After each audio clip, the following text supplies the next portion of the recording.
আর মাত্র একটা দিন, তারপরেই জানা যাবে কার হাতে উঠছে এবারের ব্যালন ডিওর পুরস্কার। সোমবার প্যারিসের বিখ্যাত থিয়েটার দ্য শাতলে ঘোষণা করা হবে ব্যালন ডিওরের জয়ীর নাম।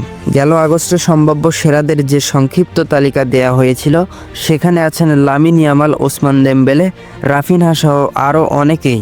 ব্যালন ডিওর কে জিতেছেন ফলাফল গণনার পর সেটি আগে থেকে জানেন অল্প কয়েকজনই। এবার ব্যালন ডিওরের জয়ীর হাতে পুরস্কার তুলে দেবেন ব্রাজিলের বিশ্বকাপ জয়ী ফুটবলার রোনালদিনিও।